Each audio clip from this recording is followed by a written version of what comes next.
Okay, I actually need to take a physical breath. Like, I need a moment. Take a breath. Just inhale. Because the sheer unadulterated, magnificent audacity of taking the absolute wealthiest, most entitled, hoarding, arrogant one-percenters of your entire kingdom. Oh, the literal worst people in the city. Right.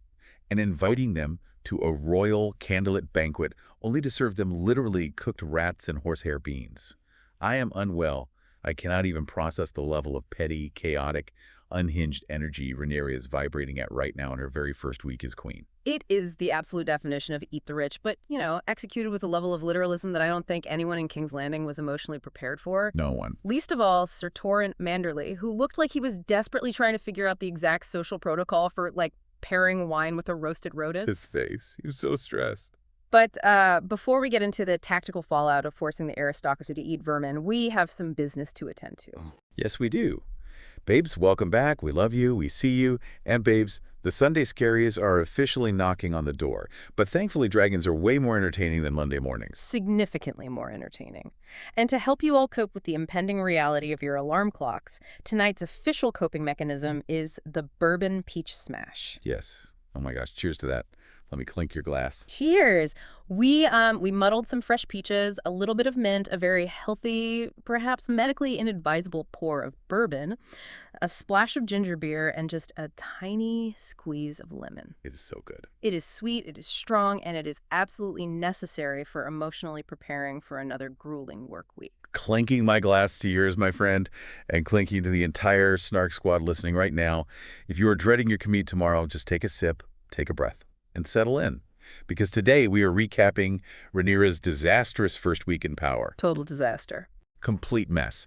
We are pulling from the lore and the historical tactics of Westeros to understand exactly why winning the Iron Throne might actually be the very thing that, loses her the war. Yeah, because taking a castle is honestly easy compared to running a city. And speaking of running things, the work week officially begins shortly, so it is time for the highs and lows of the upcoming week.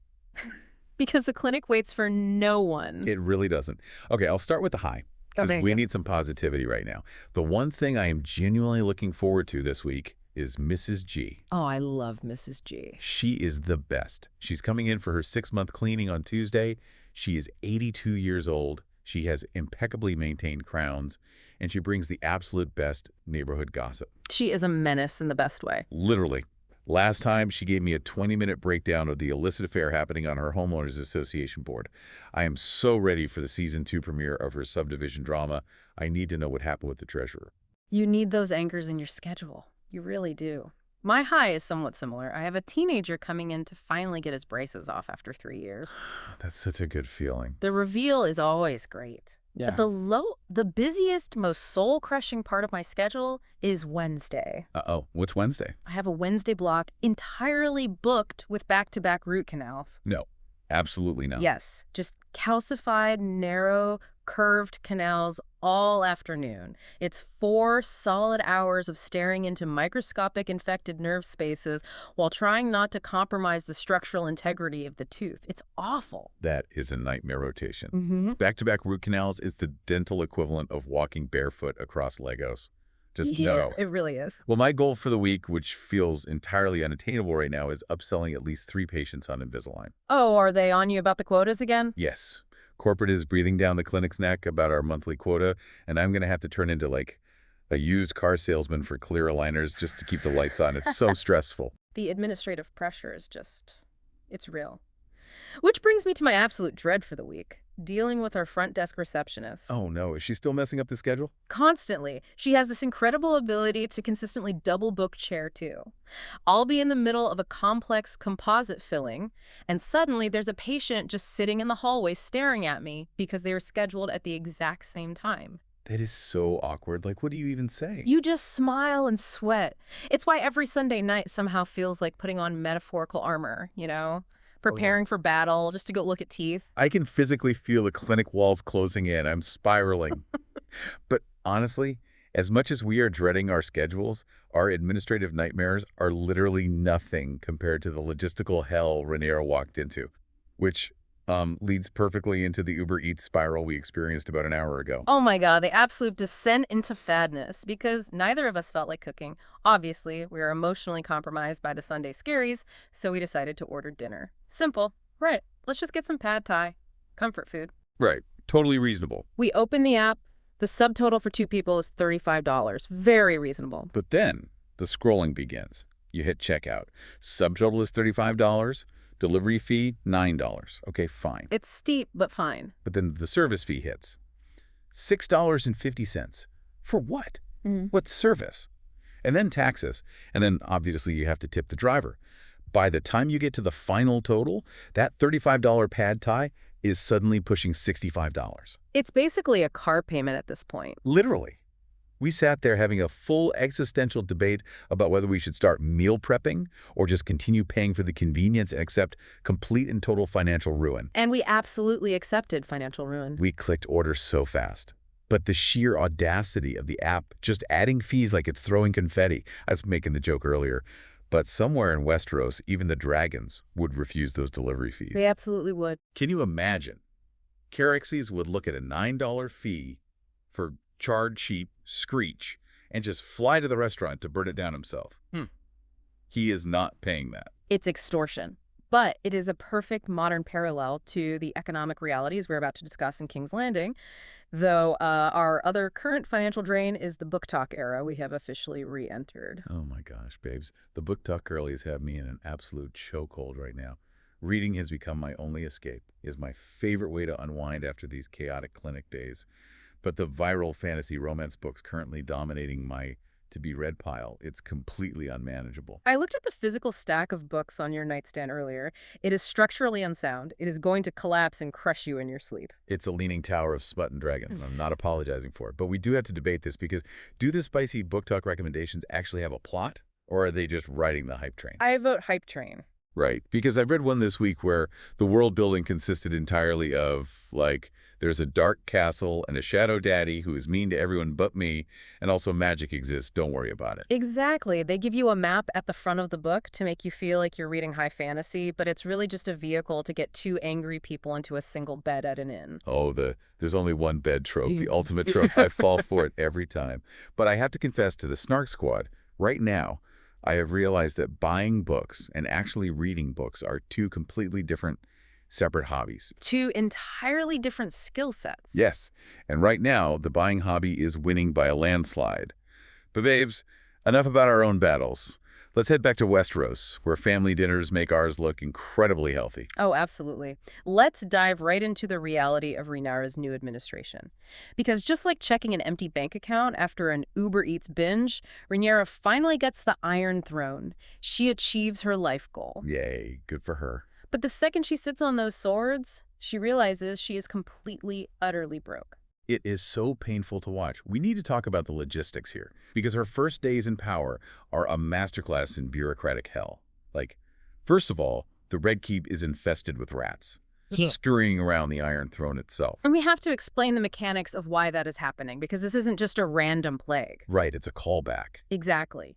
Back in Season 2, after the Blood and Cheese assassination, Aegon went into a grief-fueled rage and ordered every single rat catcher in the city to be hanged. Oh yeah, he strung them up in the streets. It was horrible. Right. But think about how a medieval city's pest control infrastructure operates. It is an ecosystem, you know. The rat catchers are the apex predators in the Red Keep. When Aegon executed all of them, he completely removed the regulatory mechanism keeping the vermin in check. That makes so much sense. So now, weeks later, the rats are thriving. They are having a renaissance. It's a brilliant visual metaphor for the decay of the realm, but it's a very literal, practical problem for Rhaenyra.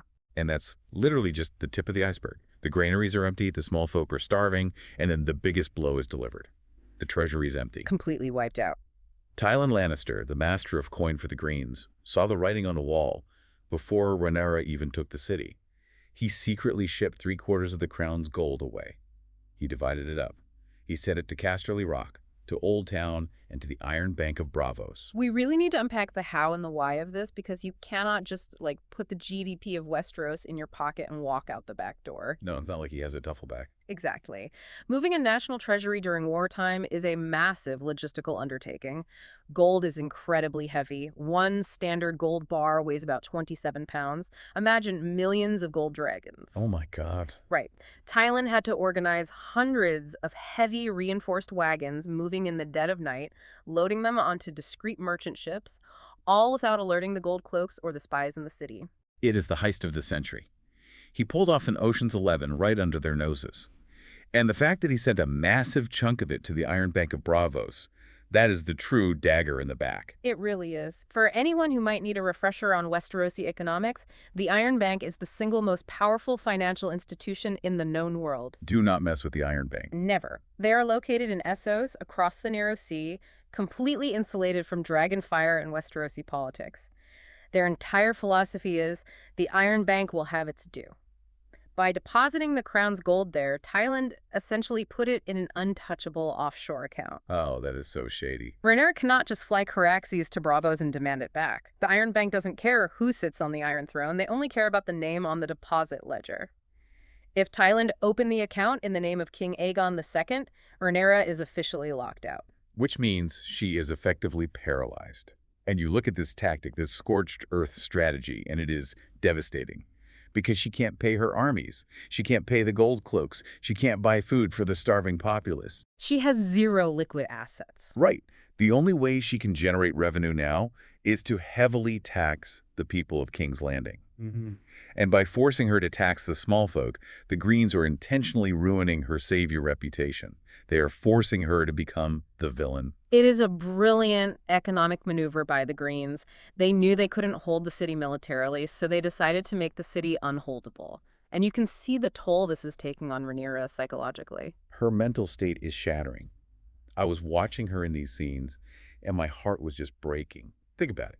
You finally get the job you've been fighting for your entire life, and the first day you walk into the office, the company's bankrupt, the building is infested with rodents, and your employees are literally starving. Worst first day ever. Seriously. She is burying her immense grief under bureaucratic paperwork. She's staring at ledgers, trying to figure out how to buy candles for the castle, because she literally cannot process the trauma of the last few weeks. She is completely isolating herself. She is. She refuses to sleep in Viserys' old room because it's too haunted by his illness and death. We see her walking the halls, and she is actively hallucinating Jacaerys. She sees her dead son walking past her, looking like a ghost. That scene was chilling. It was awful. But here is where I have to push back on her decision-making. Because while I sympathize with her grief, her emotional impulsivity is causing massive, unforced errors right now. You're talking about the executions. Yes. Last week, she rolled into King's Landing and immediately executed Jasper Wilde and Otto Hightower. She chopped their heads off in front of the crowd to look strong, but strategically, that was a disastrous emotional decision. I completely agree that it was a failure of intelligence gathering. Exactly. Because now that she finds out the gold is missing, she has absolutely no one left from the Green Council to interrogate. She executed the only people who might have known the logistics of Tylan's gold shipment. Yeah, that was a blunder. You don't kill the enemy's intelligence directors the moment you take over. You put them in a cell and you interrogate them. Now she just has her small council of older lords shrugging their shoulders saying, we don't know where the money went, Your Grace. You're spot on. Revenge is a terrible economic policy. Executing Otto Hightower might have felt cathartic for her in the moment, but it blinded her administration. Totally. Otto was the hand of the king. He knew where every single body was buried. He knew the ledger routes. By killing him, she severed her only link to the Greens' logistical network, which means her lack of control in the capital is starting to mirror how easily her husband is operating out in the field. Let's shift our focus to the tactical situation out in the Reach. Oh, the cold open, Con. The psychology of this sequence was incredible. We start the episode not in the Red Keep, but out in the field. Daemon, backed by Hugh the Hammer and Ulf the White on their dragons, confronts Ormond Hightower and the massive Green Army. We need to set the tactical stage here to understand exactly what Ormond is facing. You have Ormond Hightower leading thousands of ground troops. Suddenly, 3 fully grown dragons, Caraxes, Silverwing, and Vermithor appear on the ridge. Oh, terrifying. Dragons are the Westerosi equivalent of close air support combined with nuclear weaponry. At this specific moment, Ormond has no aerial defense.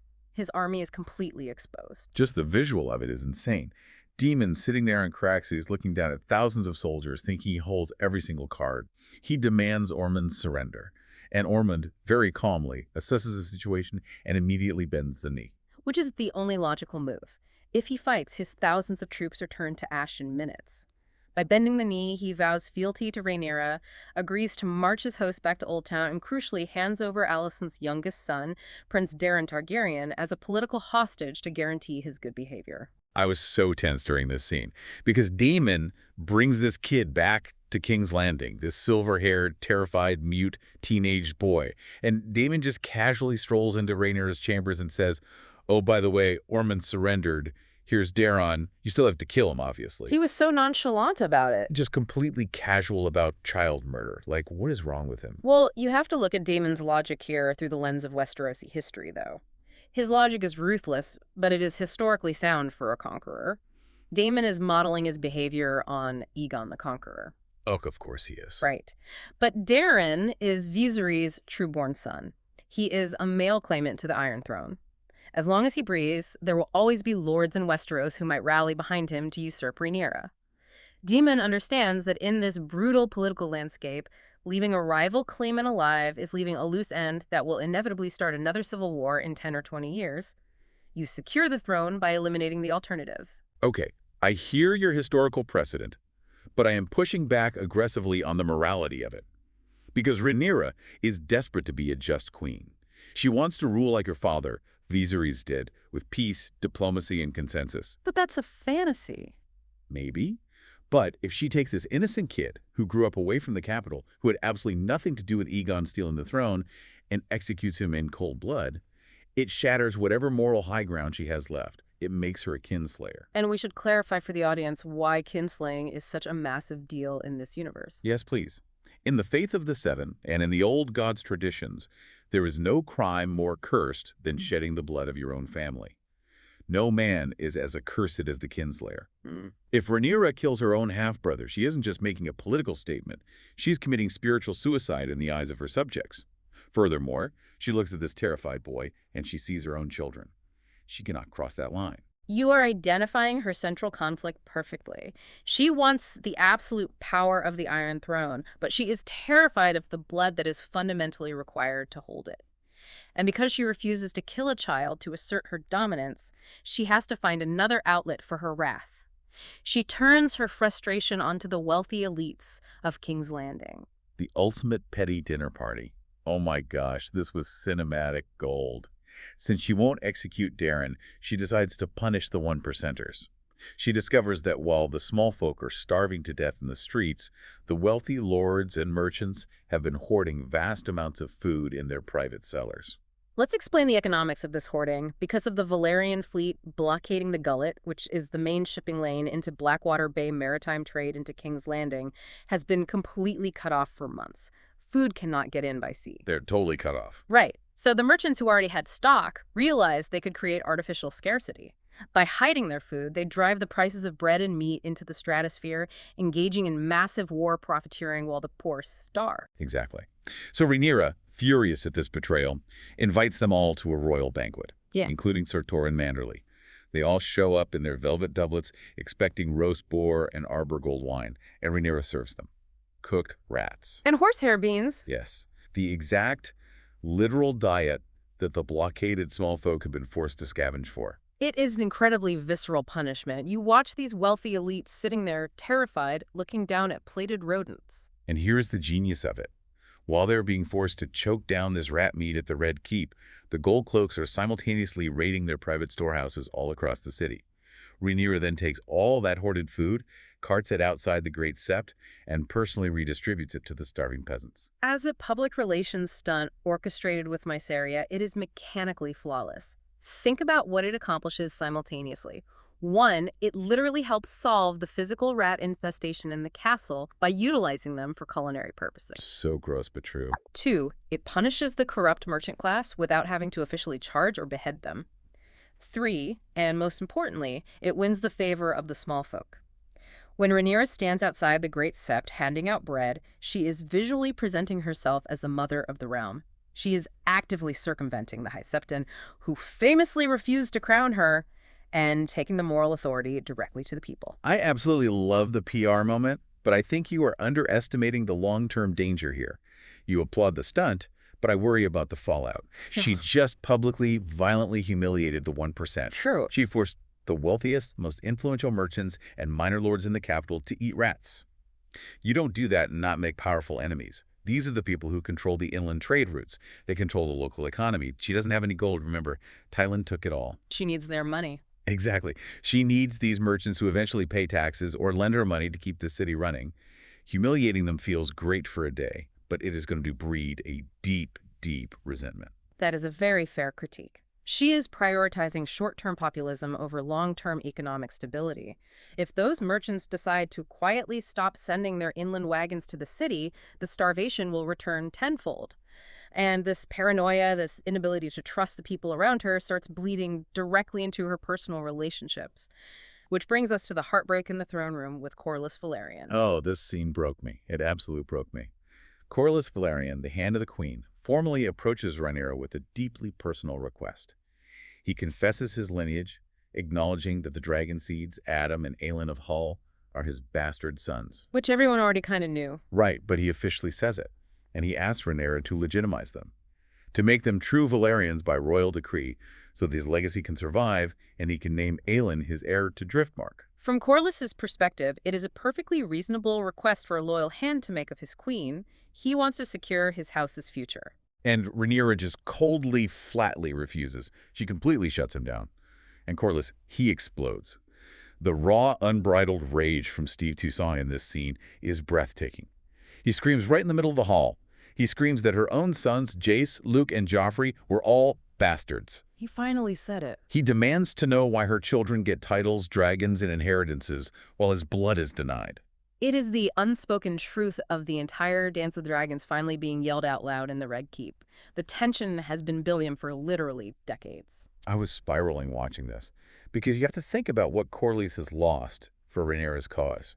He lost his wife, Rhaenys at Rook's Rest. He lost his ancestral castle, High Tide on Driftmark, which was burned. He lost a massive chunk of his irreplaceable fleet at the Battle of the Gullet. He sacrificed everything. He has sacrificed his entire life's work for her. And in his singular moment of vulnerability, asking for one stroke of a pen to secure his family name, she denies him out of her own insecurity.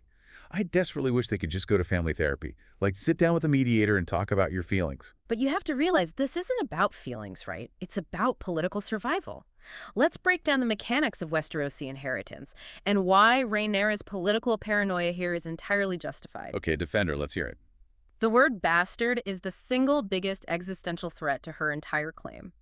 The entire Civil War started because the Greens claimed her children with Laenor Velaryon were actually the illegitimate sons of Harwin Strong. Which everyone with eyes knows is true. They look exactly like him. True, but politically unacknowledged. Right now, Rhaenyra's designated heir is young Joffrey, who is currently en route from the Vale. If Rhaenyra uses her royal power to publicly legitimize Addam and Alyn, if she suddenly elevates bastards into true-born lords, it draws a massive flashing neon sign pointing directly at the concept of bastardy. Ah, I see what you mean. It reminds the entire realm that the queen has the power to rewrite reality to suit her needs. If she can make Alyn a Velaryon, the lords will whisper, then she made Joffrey a Targaryen. It undermines her son's entire position. She cannot elevate Corlys's bastards without endangering her own. Ugh, it's so tragic. It's a complete lose-lose situation. She is preserving her claim but destroying her most loyal ally. And while Rhaenyra is pushing away the people keeping her afloat, her husband is completely losing the plot. Let's talk about Daemon's delusions of grandeur and the growing dragon seed problem.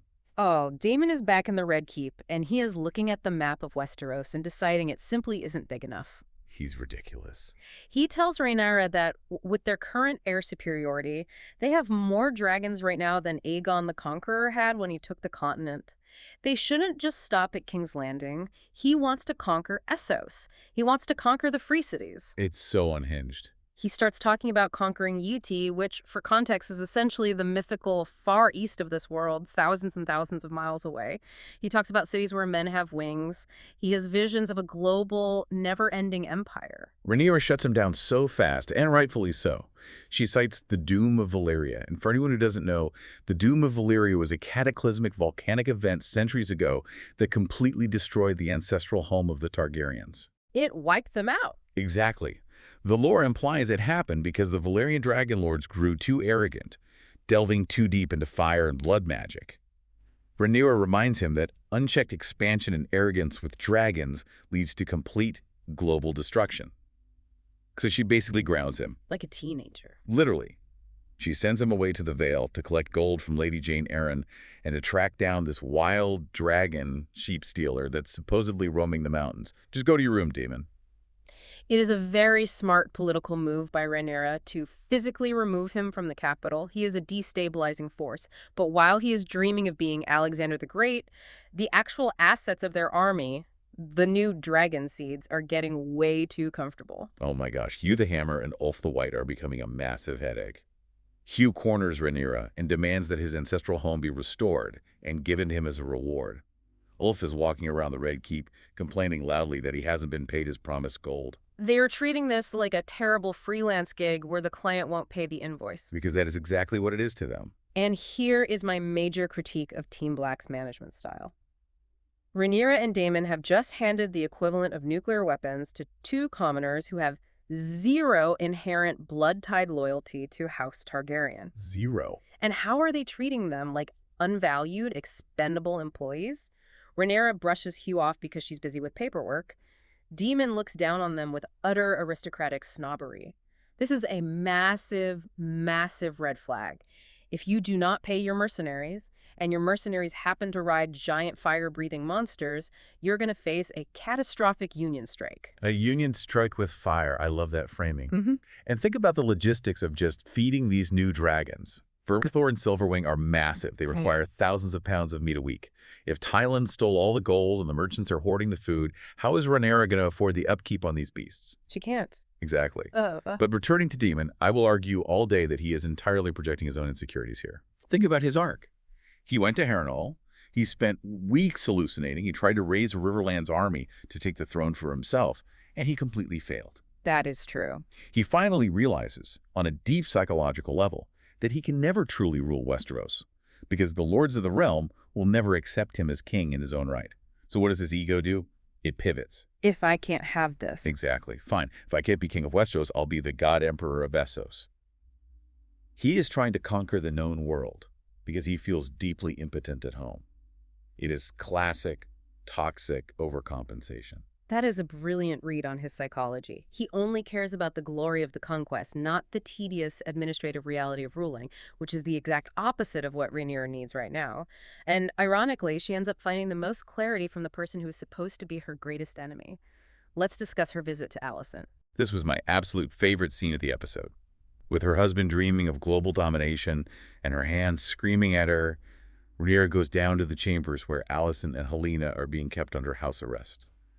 She actually sits down and talks to Alicent. It is a profound shift in their dynamic. It is no longer two women screaming at each other across a war table. It is a queen who is drowning in the realities of rule, seeking counsel from a former queen who spent decades navigating those exact same waters. Alicent gives her some brutally honest advice. She tells Rhaenyra that to rule successfully, she must shut the door within herself. She has to completely close off her empathy, her hesitation, and her maternal guilt. Which is hard for Rhaenyra. So hard. And on a practical level, she advises Rhaenyra to simply declare the missing Aegon dead. Don't send search parties. Don't legitimize him by treating him as a lingering threat. Just announce to the realm that he succumbed to his dragonfire wounds, hold a funeral, and move on. It is incredibly pragmatic advice. It solves a major public relations problem for Rhaenyra by officially closing the book on Aegon's reign. But what is happening in the background of this scene is arguably even more significant than the political advice. Helena, Oh, sweet, tragic Helena. While Rhaenyra and Alicent are talking politics, Helena is off to the side, sketching these strange, toxic butterflies in her journal, Hmm. and she's mumbling this chilling prophecy. I get goosebumps. Right, she says something about how these butterflies cause death and decay to everyone around them, while the butterfly itself remains untouched and alive. It is a devastatingly clear metaphor for her existence. Helena is the butterfly. Everyone around her, her son Jaehaerys, her family, the guards, is dying because of the toxic, radioactive environment of the Red Keep and the war. Yet she, the innocent seer, survives. It is heavy, heavy foreshadowing of the psychological toll this environment is taking on her. I am entirely invested in the Rhaenyra and Alicent dynamic. Despite everything, the war, the beheadings, the betrayals, they are still communicating. There is still this deeply buried thread of their childhood friendship binding them together. But watching Helene's depression deepen, it is just devastating.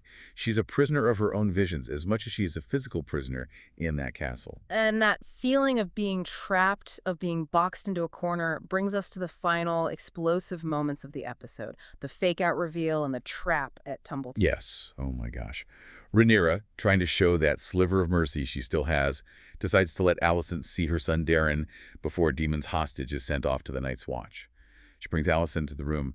Alicent takes one look at this trembling, silver-haired boy. And she knows immediately. She looks at Rhaenyra and says, "That's not my son." The music drops. The realization hits the room like a physical blow. The boy completely breaks down, sobbing.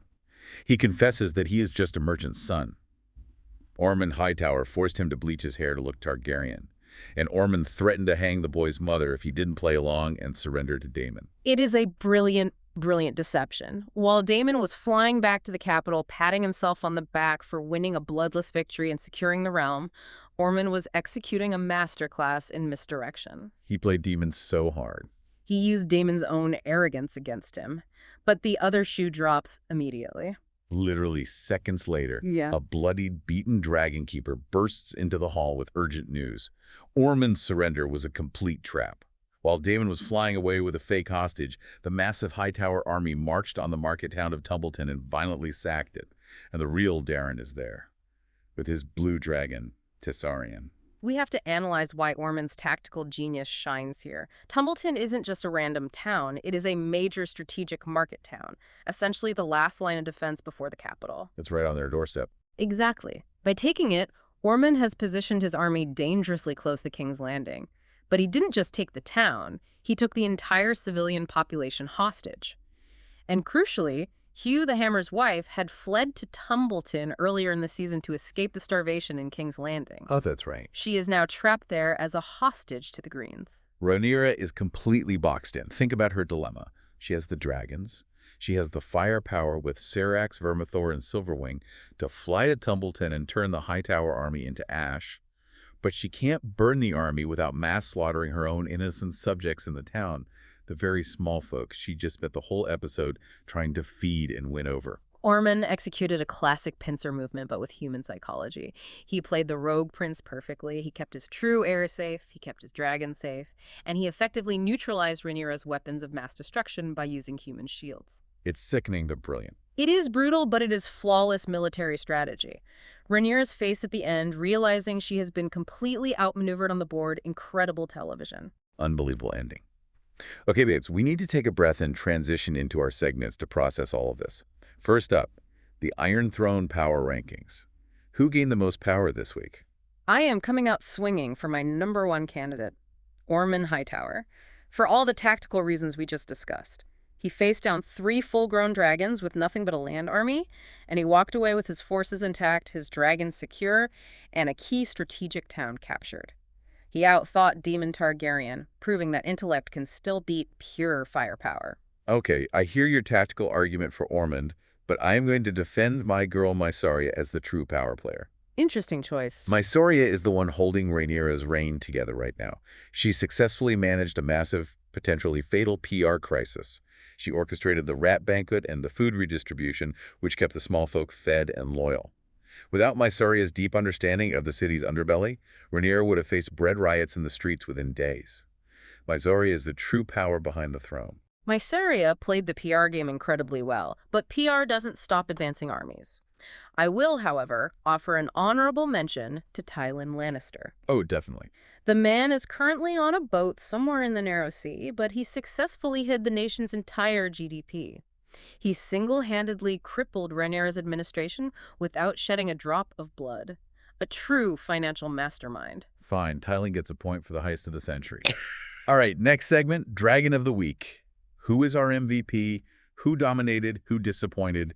And who surprised us? I'll start with the disappointment. I'm choosing Daemon Targaryen. Obviously. He got completely embarrassingly duped by Ormond Hightower. He accepted a fake hostage without doing any basic verification. He could have just asked the kid to speak High Valyrian. Literally one question. But instead, he flew home, threw a tantrum about wanting to conquer Yeti instead of doing his actual job of managing the war in Westeros, and got sent to his room in the Vale by his wife.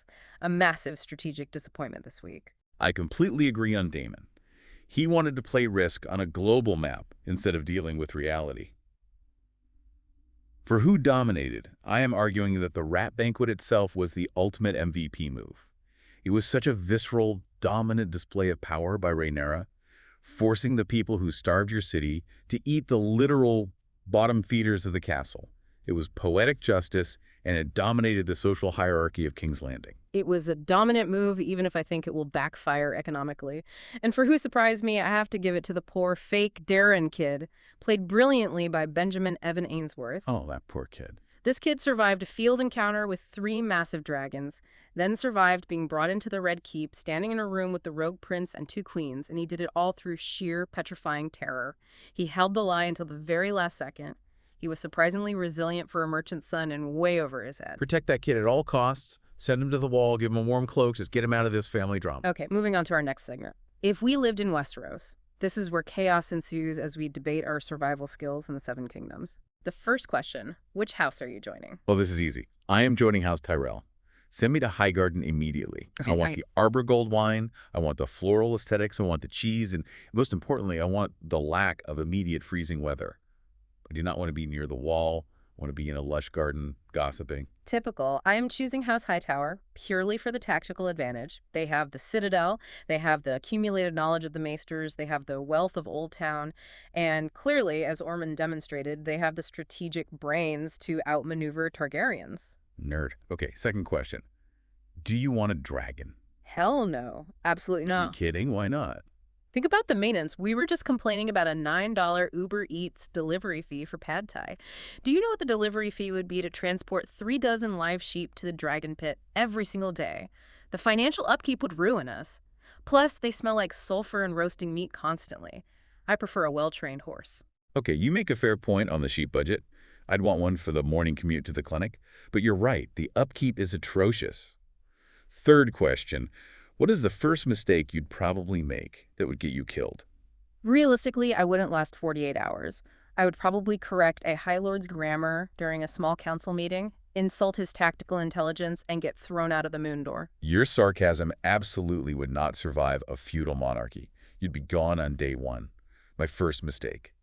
I would look at the absolute state of the small folks' teeth, try to enforce basic dental hygiene like, hey guys, maybe don't chew on rocks, and maybe let's invent floss. And I would immediately get burned at the stake for witchcraft. She speaks of invisible string. Burn her. She's a witch. I would die for oral health. Yeah. Right, final segment. Next episode predictions. Looking ahead to the fallout at Tumbleton and Daemon's trip to the Vale. What is your biggest threat prediction? The biggest threat right now is Hugh the Hammer and Ulf the White. We touched on this earlier, but let's dive into the implications. They are unappreciated, they are unpaid, and now Hugh's wife is a hostage to the Greens at Tumbleton. Oh, that's a powder keg. Exactly. Rhaenyra dismissed him earlier. When Hugh finds out his wife is in danger and the Queen won't let him fly Vermithor over there to save her because of military strategy and human shields, treason is brewing. They have the dragons, they have the motive, and they have absolutely zero blood loyalty to the crown. Oh, that is terrifying. My biggest prediction is for Daemon in the Vale. Rhaenyra sent him to find the wild dragon, sheep stealer. But we, the audience, know that Daemon's own daughter, Rhaenyra, is currently in the Vale tracking that exact same dragon. It's going to be a mess. Daemon is going to run into his daughter out in the wilderness riding a wild dragon.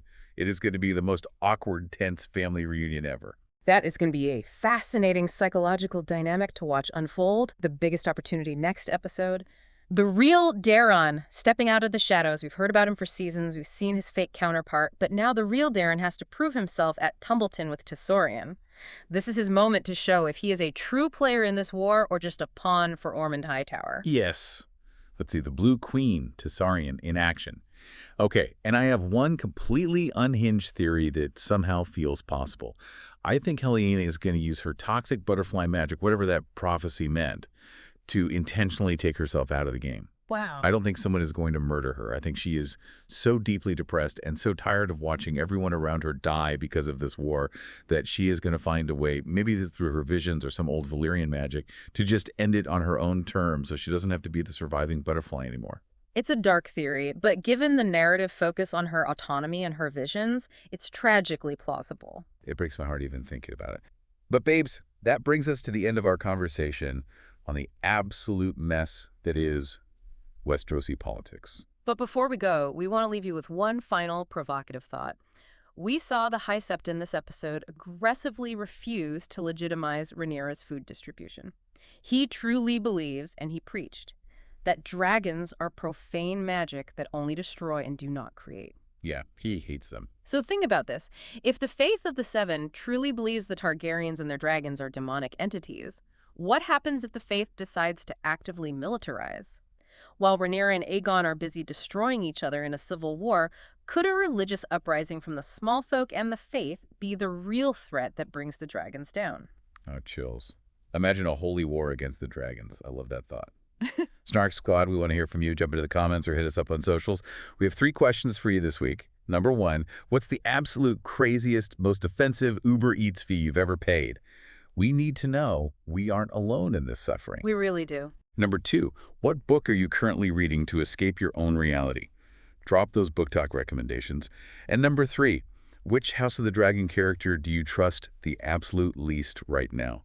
My vote is still on Larys Strong, but Ormond is rapidly climbing the ranks. Thank you all so much for listening and spiraling with us. Please remember to subscribe, leave us a 5-star review, and share the podcast with another fantasy-loving babe who needs the distraction from their Monday. We love you guys. Stay legendary, stay chaotic, and we'll see you on the Snark side.